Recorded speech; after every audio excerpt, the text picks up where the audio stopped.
Bismillahirrahmanirrahim. Assalamualaikum warahmatullahi wabarakatuh.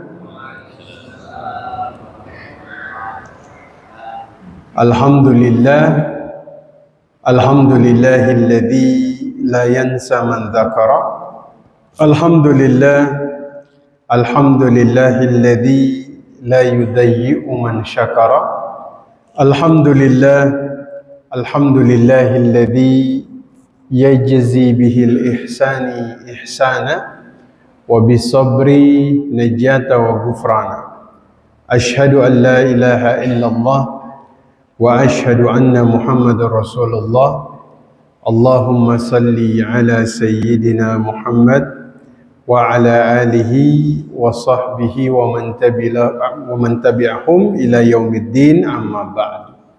Alhamdulillah, kita bertemu lagi pada kesempatan subuh hari ini pada bulan Rajab yang termasuk bulan-bulan haram dalam penanggalan Hijriah. Semoga segala kebaikan kita Allah lipat gandakan, termasuk amalan kita di dalam menuntut ilmu pada pagi hari ini. Nah, kita akan bahas tentang wakaf, ya. Wakaf ini sendiri bagian dari satu instrumen sedekah, ya. Jadi sedekah ini di dalam syariat Islam, kalau dari sisi bahasa, sedekah itu dari bahasa Arab, asal katanya siddiq.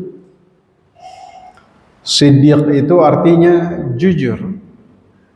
Dan sedekah, orang yang berhasil menunjukkan kejujurannya di dalam beriman. Makanya sedekah itu siddiq. Siddiq itu orang yang berhasil membuktikan kejujuran di dalam keimanannya kepada Allah, ya. Makanya disebut sedekah, itu artinya siddiq, ya. Kalau orang yang kemudian tidak berhasil membuktikan keimanannya, maka dia itu bisa jatuh ke dalam kemunafikan, kira-kira begitu, ya.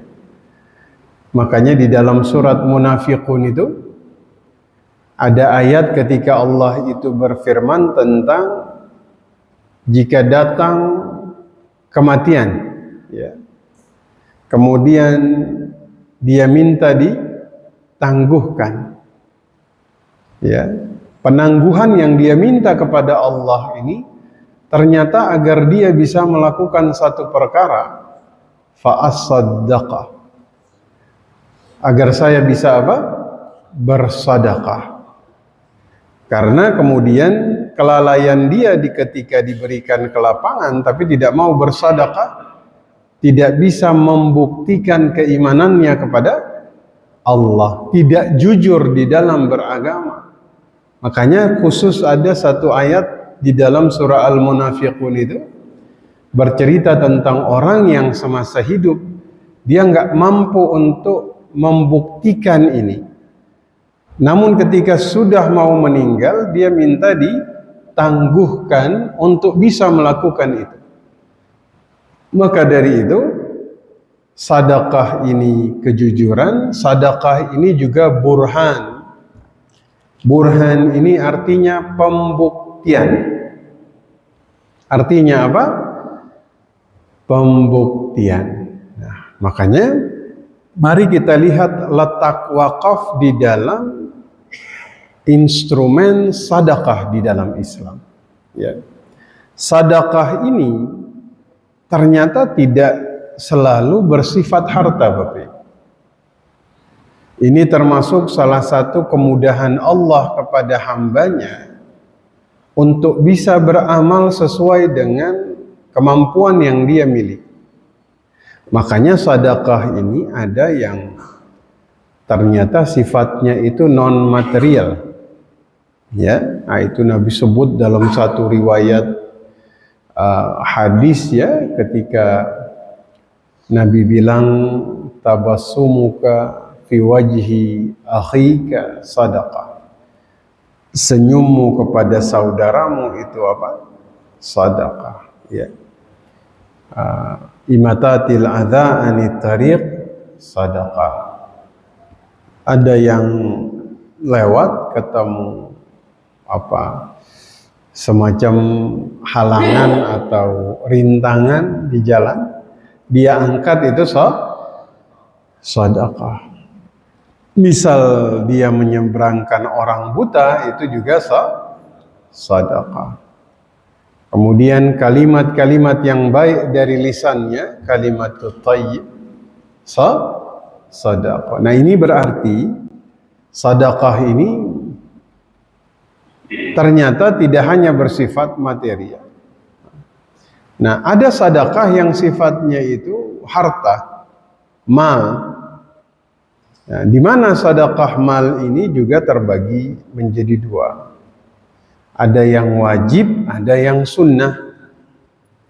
Yang wajib ya zakat, ya.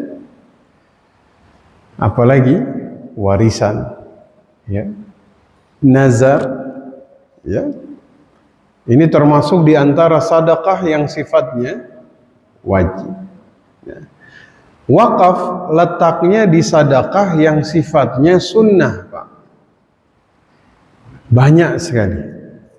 Makanya instrumen sedekah dari yang sunnah di dalam syariat itu jumlahnya lebih banyak daripada yang wajib. Apa saja? Hibah, wasiat, infak, wakaf, ya, hadiah. Maka dari sini kita tahu di mana letaknya wakaf, bahwa wakaf ada pada instrumen sedekah yang sifatnya mal atau harta, dan dia terletak pada sedekah yang hukumnya sunnah. Yang hukumnya sunnah. Dan tentunya ini dilaksanakan ketika yang wajib sudah ditunaikan. Jadi kalau seseorang dia sudah bisa sampai ke titik wakaf, Pak, ini berarti banyak hal yang sudah dia lewati di sini. Ya. Dia sudah berwakaf, dia sudah sedekah dengan akhlaknya, ya.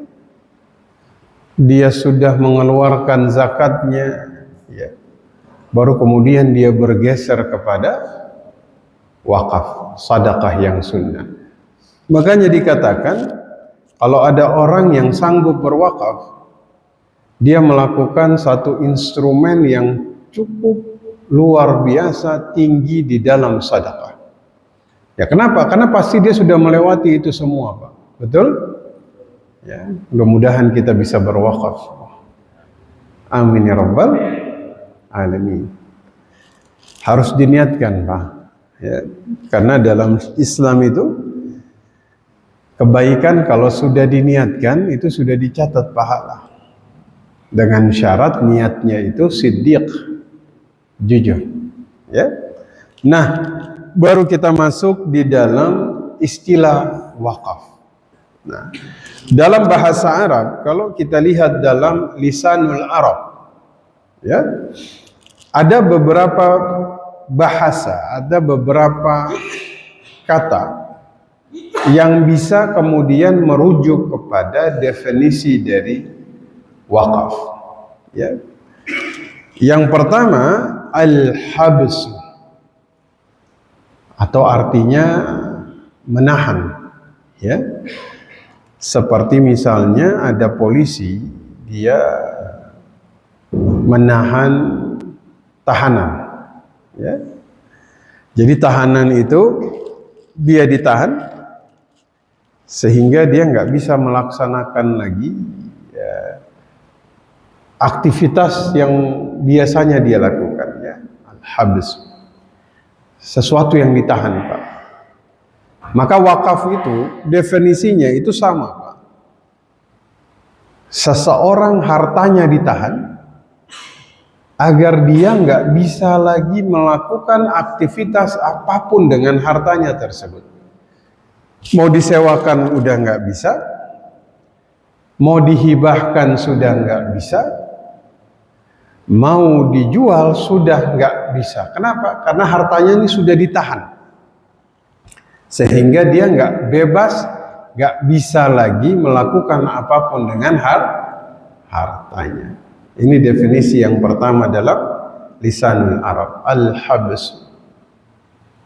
Definisi yang kedua, al-man'u. Al-man'u. Al-man'u ini artinya mencegah. Artinya apa? Mencegah. Seperti misalnya, ini kan lagi hujan ya. Ada seorang ayah, dia mencegah anaknya nggak boleh main di luar, nanti kehujanan. Ya. Nah, jadi al-man'u artinya mencegah. Maka wakaf itu definisinya sama. Al-man'u. Jadi hartanya ini dicegah. Antum nggak bisa lagi ngapa-ngapain, ditahan, dicegah, nggak boleh dijual, nggak boleh disewakan, nggak boleh dihibahkan, nggak boleh dihadiahkan, karena sudah dicegah dari situ. Yang ketiga, as-sukun. Sukun itu artinya berhenti. Ya. Artinya seseorang itu harus berhenti, harus diam. Itu sukun. Ya. Misalnya ada seekor onta, dia jalan, dia berhenti, sukun, dia nggak boleh lagi bergerak. Ya.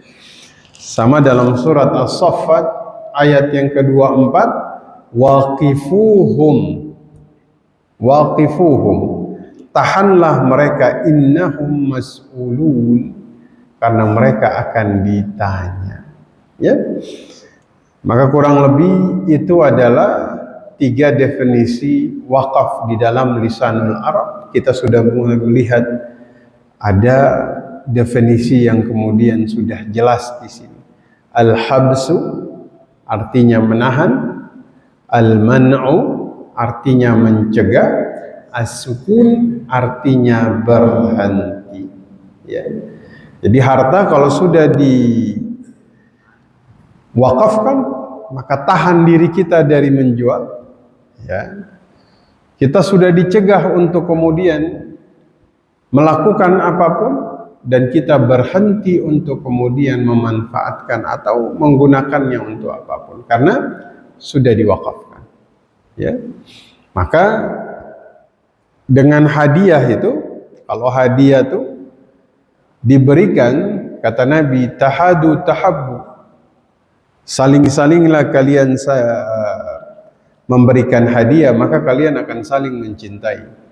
Berarti hadiah itu diberikan untuk mendapatkan cinta siapa? Manusia.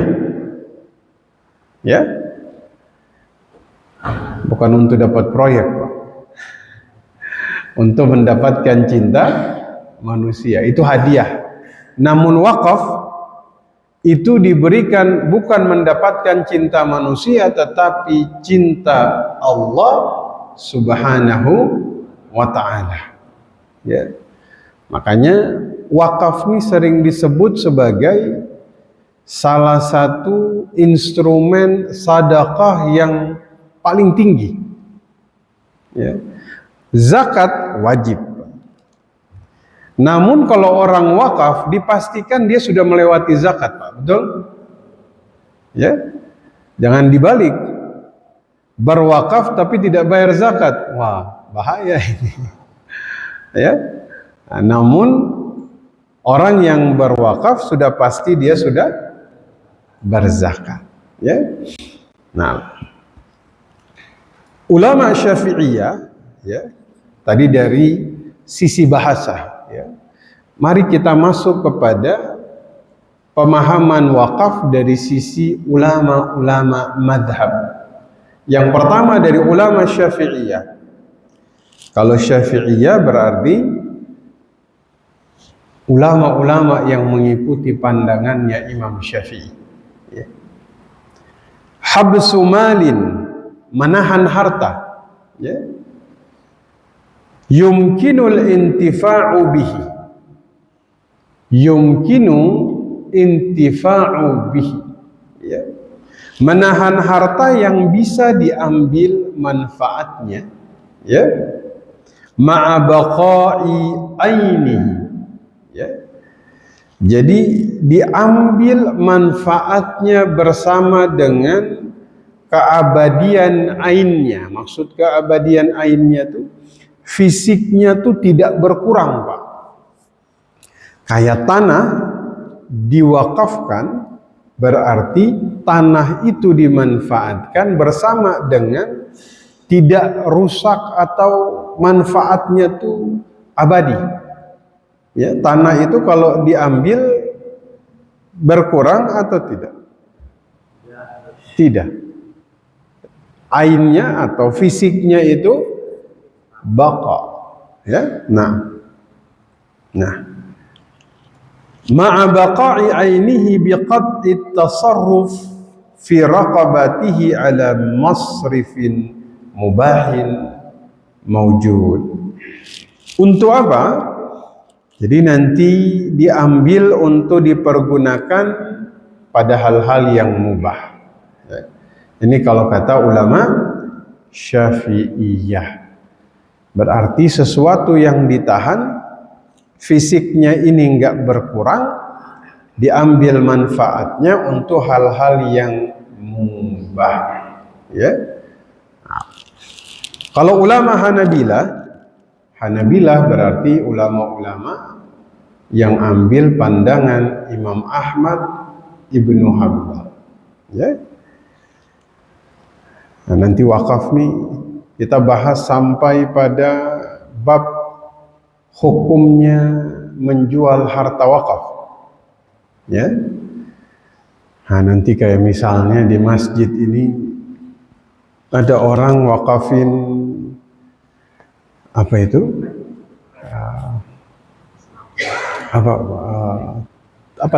tehel ya, lantai granit. Dulu kan kita bilangnya apa, tehel ya, tehel. Ada kasus, Ustaz, masa saya wakafin keramik, terus ada yang wakaf lagi diganti, Ustaz. Apakah pahala saya kemudian hilang? Nah, itu menarik, ya. Nanti kita bahas, ya. Nah, kalau ulama Hanabilah, karena kata Imam Syafi'i tadi baqa ainihi, fisiknya itu dia konstan, dia bertahan, ya, dia tidak hilang. Gimana kalau kemudian fisiknya diganti, hilang, apakah pahala saya juga hilang, begitu, ya? Nah, kalau ulama Hanabilah mereka bilang sama seperti Syafi'iyah, ya. Di sini dikatakan tahbisu malikin mutlaq. Sama, artinya tuh menahan. Artinya menahan. Tidak beda dengan ulama Syafi'iyah. Yang menarik di sini Hanafiyah. Ya. Imam Hanafi itu punya pendapat yang beda sendiri tentang wakaf ini. Memang beda dari yang lain. Ya. Apa kata ulama Hanafiyah, atau kita langsung kepada Imam Abu Hanifah? Beliau bilang wakaf itu habsul aini ala hukmi milkil waqif wa tasadduqu bil manfaati walau fi jumlatin. Oh, kau iklan, nggak apa-apa. Jadi menahan ain atau suatu harta, nah, dengan hukum tetap sebagai milik wakif. Nah, di sini Imam Abu Hanifah menyatakan wakaf itu hanya sedekah, manfaatnya saja, ya, walau hanya sebagian, di mana ainnya atau fisiknya itu tetap milik wakif. Jadi beliau mengartikan wakaf ini sama seperti i'arah, sama seperti hanya minjemin saja. Itu Imam Abu Hanifah, ya. Di mana kemudian muridnya Imam Abu Hanifah ada namanya Imam Abu Yusuf, ya. Imam Abu Yusuf ini sendiri memang beliau sendiri beda pandangan sama gurunya, ya. Kalau Imam Abu Yusuf, ya, ini ulama besar madhab Hanafi, beliau mendefinisikan wakaf sama seperti jumhur ulama, ya wakaf sudah lepas, nggak ditahan lagi kepemilikannya, bukan lagi milik kita tapi sudah jadi milik Allah, ya. Nah, artinya beda pandangan antara guru dengan murid itu biasa, Pak. Satu mazhab itu. Satu mazhab beda pandangan itu biasa. Apalagi beda pandangan antar mazhab itu biasa, ya. Maka hati kita ini harus lapang melihat perbedaan pandangan di antara para ulama. Dulu Imam Abu Yusuf itu waktu haji, kemudian beliau dapat riwayat tentang wakafnya Umar bin Khattab.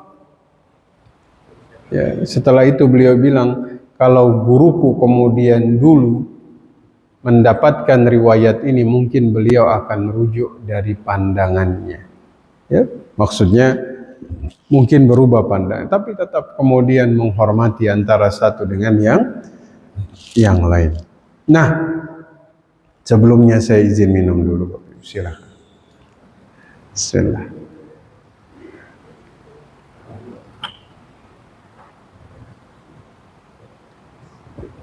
Nah, sebelum kita lanjut, saya ingin sampaikan tentang ada satu sumur di Madinah, mungkin Bapak Ibu juga sudah pernah tahu, ya.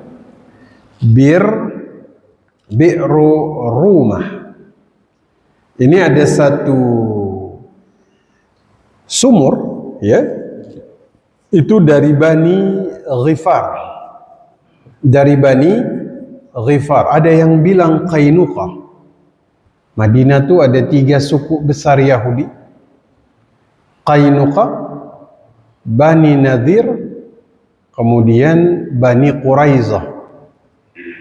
Ini rata-rata yang menguasai Madinah mulai dari pertanian, itu semua mereka, orang-orang Yahudi. Mereka sudah sampai di Madinah itu jauh sebelum nanti Nabi hijrah ke Madinah, ya. Nah, jadi yang punya air itu seorang Yahudi, ada yang bilang dari Bani Ghifar, ada yang bilang dari Bani Qainuqah, ya. Nah, dan ini sumur adalah sumur air tawar yang paling melimpah di kota Madinah, paling banyak, Pak, ya.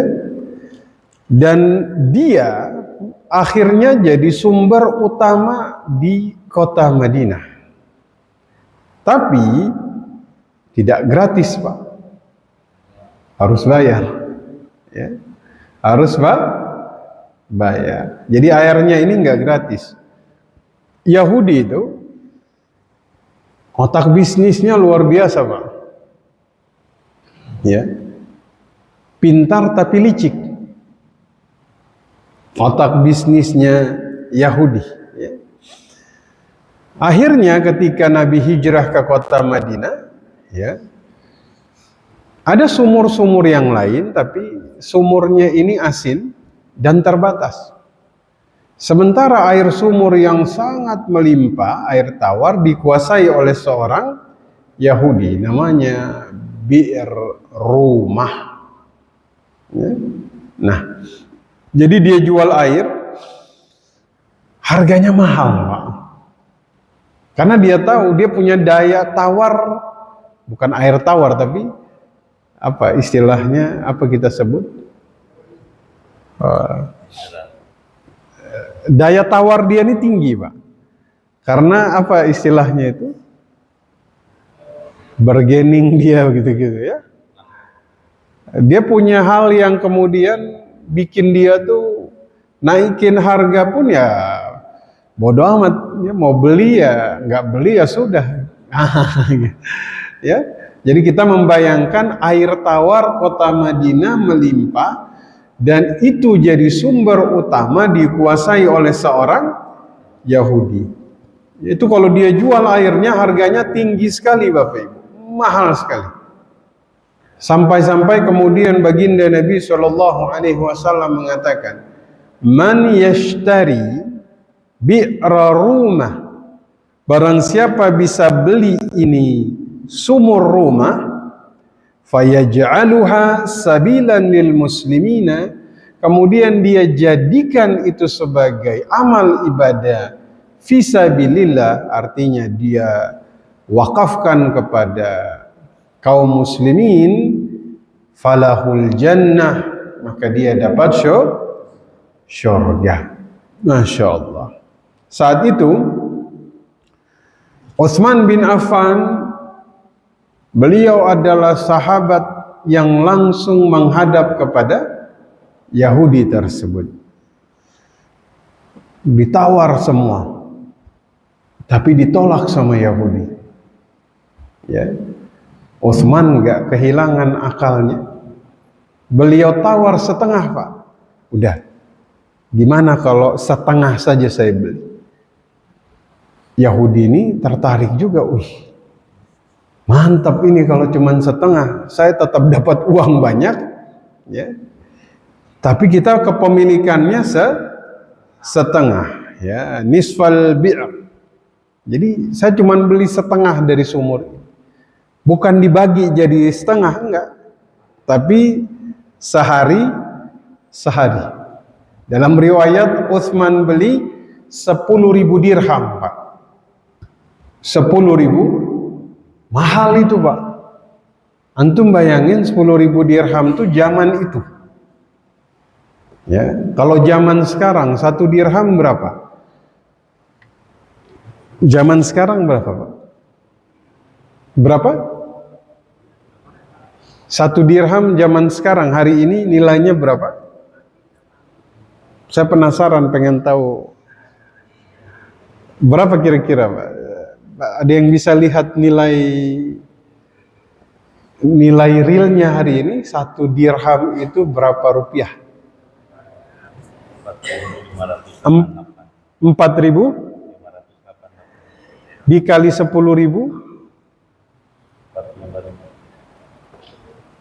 dikali 10.000 dirham, banyak lah ya. Ya, jadi Utsman beli setengah 10.000 dirham. Yahudi ini akhirnya dia jual, ya. Tapi dengan kesepakatan bukan bagi dua fisiknya, hanya kepemilikan. Jadi dibagi, Pak. Hari pertama milik Utsman bin Affan, di mana kalau hari pertama ini milik Utsman, maka itu gratis buat semua. Ya, semuanya boleh ambil gratis, Pak. Ya. Hari kedua milik Yahudi. Berarti orang Madinah ambil air di hari keberapa? Pertama, karena itu milik Utsman. Waktu hari kedua nggak ada yang beli, karena Utsman pesan kalau ambil air di hari milik saya langsung ambil untuk 2 hari.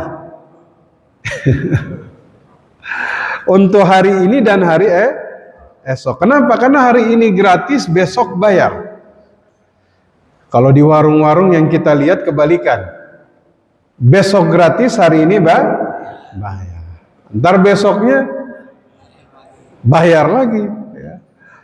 Masya Allah. Kalau Utsman dibalik, hari ini gratis, besok bayar. Jadi orang tuh pada ngambilin buat 2 hari, Pak. Apa yang terjadi? Hari Yahudi nggak ada yang beli. Kenapa? Semua orang sudah punya persediaan. Lama-kelamaan Yahudi ini dia datang kepada Utsman, dia bilang, afsadta alayyal bi'ri. engkau telah merusak sumurku. Maksudnya merusak usahaku. Kenapa? Karena orang-orang pada ngambil air langsung 2 hari. Hari dia dagang, sepi Pak. Lama-kelamaan dia pikir saya bisa bangkrut. Maka dia bilang kepada Utsman, silahkan. Ini yang setengahnya beli lagi katanya. Akhirnya dibeli oleh Utsman. Maka kemudian Utsman bayar harga penuh Pak. Ya, dan ini wakaf kepemilikan penuh yang diberikan oleh Utsman. Ja'alaha waqfan lil muslimin. Beliau jadikan itu wakaf kepada kaum muslimin. Makanya Nabi mengatakan, ma dharra Utsman ma amila ba'da al-yaum. Apa yang dilakukan Utsman setelah hari ini tidak akan ada kemudaratan satupun. Artinya semua usahanya, semua itu diberkahi Pak. Tidak akan menemukan lagi dalam usahanya kemudaratan. Apa yang terjadi? Ya mungkin Bapak Ibu tahu, wakaf dari Utsman ini itu nggak pernah berhenti Pak. Dia akhirnya kan muncul apa itu? Benih-benih korma ya. Dia jadi pohon perkebunan korma yang besar. Jadi dari zaman Khulafaur Rasyidin, zaman Umayyah, zaman Abbasiyah, ya, zaman Utsmaniyah sampai hari ini Pak, itu sumur masih ada. Ya, bahkan korma yang tumbuh di sekitar sumur itu sampai sekarang masih tumbuh. Dan ya insya Allah kalau Bapak Ibu sekalian ke Madinah, ada satu hotel nanti, letaknya tuh di sekitaran Masjid Nabawi, ya. Itu dia di sebelah, kalau kita berdiri dari Masjid Nabawi, dia ada sebelah kanan, ada di tepi jalan, ya, harus nyebrang memang. Bukan di ring satunya Nabawi. Ada satu masjid itu namanya Masjid Utsman bin Affan. Hotel Utsman bin Affan. Nah itu diambil dari wakafnya Utsman, yang sampai hari kiamat itu nggak akan pernah berhenti Pak. Makanya sampai hari ini pemerintah Arab Saudi itu masih mengelola ya Kementerian Wakaf, dan sampai hari ini masih ada rekening yang dibuka atas nama Utsman bin Affan. Masya Allah Pak, antum bayangkan ya, dari zaman beliau sampai hari ini beliau dapat pahala di dalam kuburannya setiap hari. Masya Allah ya, mudah-mudahan kita bisa memiliki satu aset wakaf seperti ini. Amin ya rabbal alamin. Nah, kita masuk kepada bedanya wakaf ini dengan sedekah yang lain. Yang satu Pak, harta itu kalau diwakafkan maka manfaatnya ini harus mengalir terus menerus. Dia nggak boleh berhenti. Dia nggak boleh berhenti. Beda dengan sedekah. Kalau sedekah itu manfaatnya sekali pakai habis Pak. Kalau wakaf itu nggak boleh habis, tapi dia harus terus menerus. Makanya dulu ada gerakan wakaf beras. Saya tanya, beras ini lebih cocok wakaf atau sedekah? Karena dia sekali pakai habis Pak. Tapi kalau sama sawah-sawahnya, itu bisa wakaf. Misalnya buah mangga, apakah bisa diwakafkan? Bisa disedekahkan, tapi dia nggak bisa diwakafkan kecuali pohonnya Pak. Pohonnya yang diwakafkan. Kenapa? karena dia nggak boleh berhenti manfaatnya, tapi dia harus berlanjut terus menerus, ya. Sama ketika dulu Umar itu menerima sebidang kebun korma, ya, sama Nabi jadi Umar tuh datang langsung kepada Nabi, ya Rasulullah, seumur hidup saya nggak pernah punya harta di mana hartanya itu begitu produktifnya, begitu mahalnya, begitu berharganya seperti kebun korma ini. Minta arahan ya Rasul. Maka diarahkan, diwakafkan. Masya Allah. Ini berani kita kayak Umar ini, subhanallah. Justru beliau wakaf harta yang paling berharga, Pak. Yang paling berharga. Tidak salah ketika misalnya kita ya ngasih yang tidak produktif misalnya. Ya dulu kita pernah Pak, dulu ya mungkin sekitar 5-6 tahun lalu ada seorang sahabat kita itu yang dia Ustadz nyari tanah, anak bangun masjid, ya, di sekitar kota Tangerang. Saat itu kita nyari Pak, ya, buka ada yang kasih, ini ada tanah di sini, rata-rata tuh yang jauh Pak, ya, jauh di tengah kota tuh belum pada berani. Apalagi yang lagi mahal-mahalnya hartanya, berat itu diwakafkan, betul? Makanya Umar tuh dia wakafin justru harta yang paling terbaik yang beliau miliki, ya. Nah, maka Bapak Ibu, wakaf tuh kalau sumur, jalan, wah itu Masya Allah, ya, pahala antum tuh ngalir tidak akan pernah habis. Maka satu, wakaf itu manfaatnya harus terus menerus Pak, dia nggak boleh berhenti, ya. Makanya sekotak nasi nggak bisa diwakafkan karena manfaatnya itu akan habis ketika dimakan. Sekarung beras nggak bisa diwakafkan, ya, karena beras dimakan habis. Roti nggak bisa diwakafkan. Kenapa? Karena dia habis dikonsumsi, kecuali pabriknya yang diwakafkan. Nah, itu boleh, ya. Yang kedua Pak, ya, misalnya terjadi bencana, apakah bisa kemudian bencana yang terjadi kepada saudara-saudara kita di Sumatera itu dapat wakaf? Bisa Pak.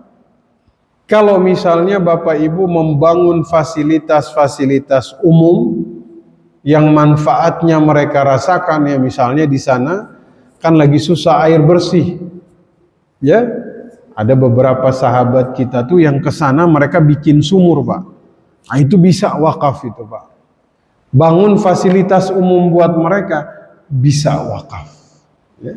Namun selain itu bisa lewat bab sedekah, ya. Bisa lewat bab sedekah. Kalau kita nggak bisa ngasih harta, kita nggak bisa ngasih wakaf, ya, karena misalnya Ustadz saya nggak punya apa-apa, maka sedekah lewat doa. Ini sudah yang terakhir. Kalau emang nggak bisa berbuat apa-apa.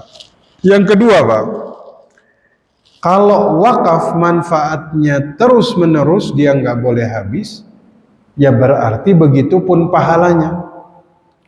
Pahalanya wakaf itu dia mengalirnya itu terus menerus. Setiap orang dapat manfaat dari wakaf itu, maka dia dapat pahala, ya. Nah, selama dia masih bisa dimanfaatkan, maka selama itu juga pahalanya akan dia dapatkan, ya.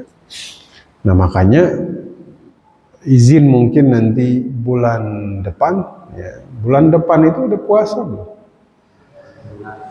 Belum ya? Nah, nanti kita khususkan untuk bahas tentang tabdil wakaf. Ya. Gimana kalau ada yang karpetnya rusak kemudian dijual, apa hukumnya? Ya. Apakah kemudian berhentinya manfaat orang yang wakaf juga pahalanya berhenti? Nanti khusus kita bahas ya. Begitu. Karena memang ada beberapa kasus yang nanti insya Allah kita bahas tersendiri. Kalau dia wakaf sumur, selama air itu mengalir dirasakan, maka pahalanya juga terus mengalir. Ya. Kalau misalnya harta wakaf itu sampai ratusan tahun dia tetap bertahan, maka selama itu juga kita dapat pahalanya. Dia terus mengalir. Ya, memang ada apa ya, kalau kita bilang tuh mulai ada gerakan agar wakaf itu diarahkan untuk produktif. Ya. Kita tuh wakafnya banyak Pak, aset wakaf, cuman biasanya dikhususkan ya, padahal tuh pengelolaan aset wakaf itu yang tidak terproduktifkan itu banyak sekali ya. Makanya inilah kenapa yang ketiga itu adalah wakaf itu harus ada pengelola, beda dengan sedekah biasa. Makanya pengelolanya ini dia yang harus memastikan bahwa manfaat dari aset wakaf ini dia berjalan sebagaimana mestinya dan dia itu harus berjalan. Itu namanya nazir atau pengelola. Kenapa? Karena dia harus menjaga dan memastikan. Ya, dan nazir ini harus kemudian, makanya sekarang ada Badan Wakaf Indonesia. Agar apa? Untuk menjaga juga, jangan nazirnya wafat, anaknya nazir otomatis naik jadi nazir. Kalau udah keturunan, nazir menganggap ini milik nazir. Nah ini masalah. Makanya wakaf itu kalau bisa diaktakan Pak, dinotarilkan. Zaman dulu mereka amanah semua. Kalau harta wakaf udah ini milik Allah, nggak ada yang berani untuk ngambil. Zaman sekarang Pak,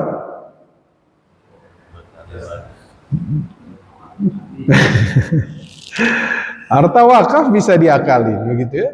Padahal ini milik Allah, dia nggak takut. Ya, makanya wakaf itu harus ada pengelola. Ada satu kasus yang terjadi Pak di daerah Jakarta. Ini ada kasus-kasus dan ini banyak Pak. Ahli waris ini tergoda Pak.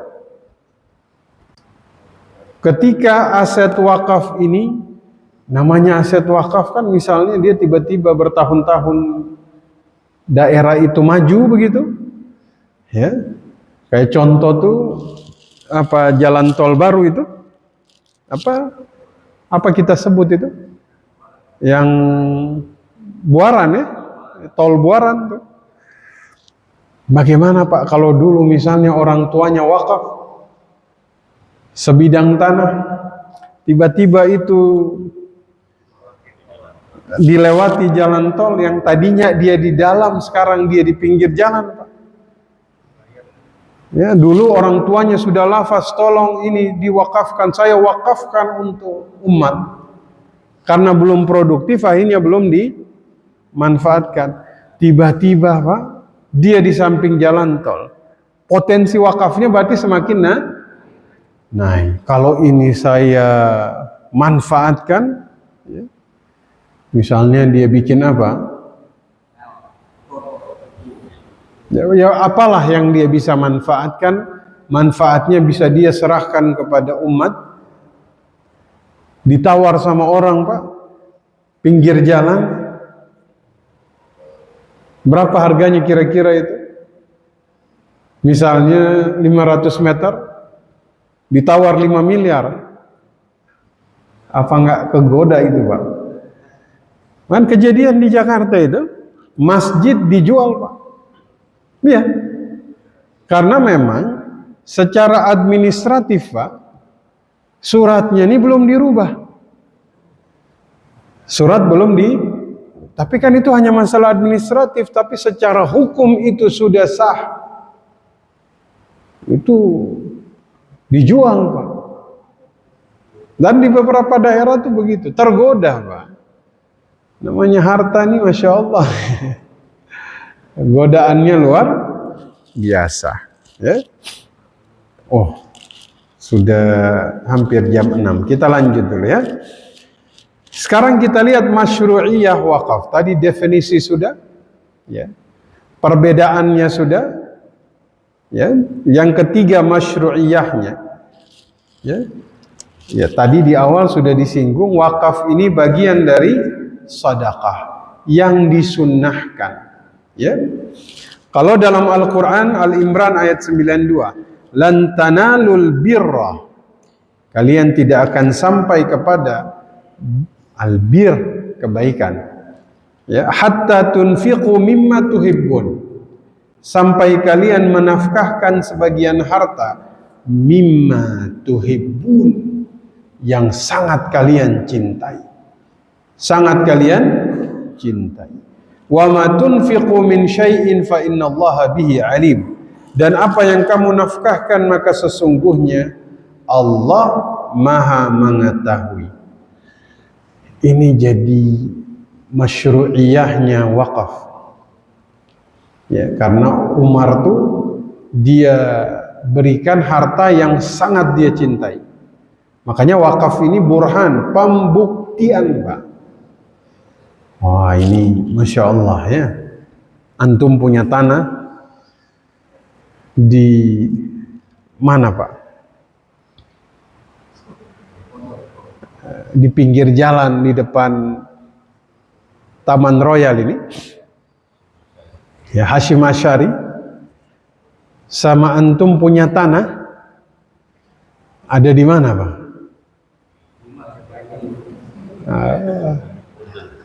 Gunung apa, Pak? Gunung Bundar. Yang diwakafin yang mana? Yang mana, Pak? Gunung Bundar, Pak. Karena ini yang depan Hashim Asy'ari, Pak. Ini apa istilah kalau dalam dunia pertanahan, tanah yang nilainya besar itu apa? Strategis ini. Wow, ini luar biasa ini. Makanya ketika dulu ada seseorang yang Masya Allah, ini orang luar biasa ya. Beliau mau bangun masjid, kalau bisa di daerah Tangerang, anak bangun sampai beres katanya. Yang penting tanahnya diwakafin. Waktu masuk itu ada yang bilang, ada Ustadz, ya, di mana? Di Lampung, Pak. Di kaki gunung apa sana di sana bilang. Ya, makanya boleh di mana, cuman wakaf itu ya dimanapun bisa. Yang paling utama itu kan dia bisa dimanfaatkan. Makanya ayat ini tuh menjadi masyru'iyahnya wakaf. Mimma tuhibbun, dari apa yang kemudian kamu cintai, ya. Al-Imran ayat 92. Ya, memang Allah sudah katakan kita ini manusia punya wa tuhibbunal mala hubban jam. Ya, kita mencintai harta ini dengan hubban jam, ya. Kecintaan yang berlapis-lapis, ya. Itu fitrahnya manusia.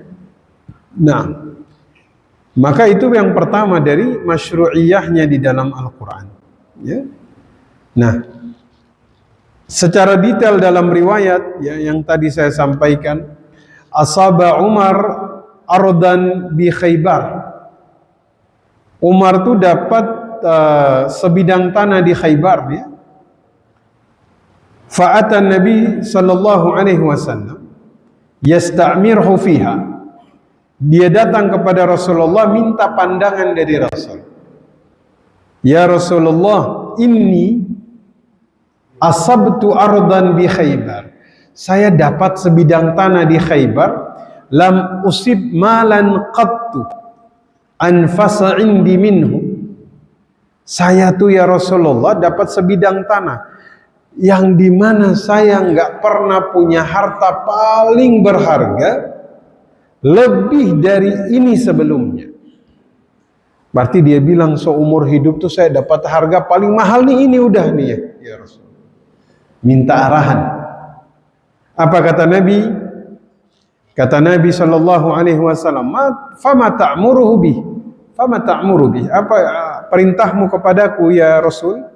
In syi'ta habasta aslaha wa tasaddaqta biha. Kalau kamu mau, kata Nabi, kamu tahan pokoknya, kamu sedekahkan dengan hasil panennya.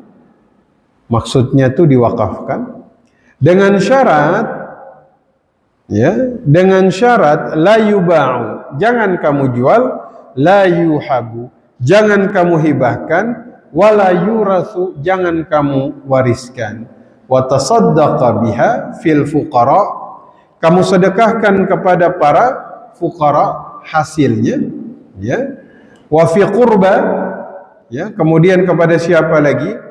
Dzawil qurba, ya, saudara-saudaramu, ya. Kemudian siapa lagi? Wa fi riqab, para budak, wa fi sabilillah, orang-orang fi sabilillah, wa ibni sabil wa dhaif, orang-orang yang lemah, wala junaha ala man waliyaha an ya'kul minha bil ma'ruf wa yat'ama ghaira mutawalli. Dan kemudian tidak mengapa orang yang mengurusnya dia makan hasilnya, ya. Tidak mengapa dia kasih kepada temannya dengan cara yang ma'ruf. Itu kata Nabi. Berarti wakif itu boleh dia makan harta wakaf? Boleh. Wakif, Umar tuh kan dia wakafin, dia juga kadang beliau ambil hasil dari kebun korma tersebut. Nazir boleh? Boleh. Dia merasakan manfaatnya. Namun jangan dijual fisiknya. Jangan dijual, ya. Perang Khaybar ini perang yang cukup fenomenal, Pak. Karena melawan Yahudi yang paling besar di Madinah, ya. Yang terkenal memang mereka di luar kota Madinah, ya. Tapi itu Yahudi paling besar itu, Pak, Khaybar. Ahli senjata, punya benteng yang besar. Mereka yang khianat di perang apa itu, Pak? Yang bangun pari itu perang apa? Khandak. Mereka yang bersekutu dengan musuh, kasih jalan musuh untuk masuk. Makanya waktu di perang Khaybar itu kaum muslimin itu dapat ghanimah, ya, finansial yang cukup besar. Ya, para sahabat Nabi itu mereka tuh waktu perang Khaybar, ya, mereka dapat harta kaum muhajirin, maka mereka kembaliin tuh hutang-hutang mereka kepada saudara mereka di Madinah. Artinya ekonomi itu membaik waktu perang Khaybar. Ya, waktu perang Khandak itu kan luar biasa, Pak. Satu korma bagi 7. Ya. Waktu perang Khaybar, Masya Allah, ya, semua orang mendapatkan kecukupan. Nah, termasuk Umar bin Khattab, beliau dapat harta dari Khaybar dalam bentuk tanah. Ya, maka kemudian idza matal insanu inqata'a anhu 'amaluhu illa min thalathatin. Dari Abu Hurairah, kalau seseorang meninggal putus amalnya kecuali 3 perkara. 1 apa? Sedekah jariyah. 2 apa? Ilmu yang bermanfaat. 3 apa? Anak soleh yang mendoakan. Maka mudah-mudahan, ya, kita punya 3-tiganya. Amin ya rabbal alamin. Sedekah jariyah itu, ya, termasuk wakaf. ilmu yang bermanfaat. Ya, misal Masjid Kuba bikin kajian rutin setiap Sabtu Minggu.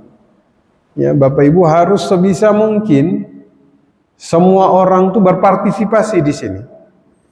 Apapun yang bisa dia berikan, Pak. Ya. Agar apa? Agar dapat bagian pahala ilmu yang bermanfaat. Ya. As-sababu kal fa'il. Ya, kayak contoh misalnya antum biayai seseorang menuntut ilmu agama, maka antum dapat al-ilm yuntafa'u, ilmu yang bermanfaat. Yang ketiga, anak soleh yang mendoakan dirinya. Ya. Nah, maka Bapak Ibu sekalian yang dimuliakan Allah Subhanahu wa taala, mungkin yang kita kutip Umar, Utsman, namun ada beberapa juga sahabat-sahabat Ansar dan Muhajirin yang juga melakukan wakaf ini, Bapak Ibu. Kalau kata kata Umar bin Khattab, bukan Umar ya, perkataan ini itu dikatakan dalam ada satu kitab tuh namanya Ahkamul Auqaf, hukum wakaf ya. Kalau nggak salah Al-Khassaf, beliau yang kemudian mengatakan bahwasanya ma'alamu ahadan kana lahu malun minal muhajirin wal ansar. Saya tuh kenal ada orang-orang Ansar dan Muhajirin, dan mereka tuh banyak yang mewakafkan hartanya di jalan Allah Subhanahu wa ta'ala. Ya. Seperti itu. Sudah jam 6 ini. Ya. Sudah syuruk, kita cukupkan, berarti bisa 3 pertemuan ini bahas tentang wakaf. Karena nanti ada wakaf yang hukumnya itu sunnah, kemudian ada juga wakaf yang dia tuh bisa jadi ya, terlarang. Nah, itu izin bulan depan insyaallah. Nah, saya tuh baru ingat kita tuh belum pernah bahas wakaf di sini ya. Bab-bab instrumen sedekah. Silakan.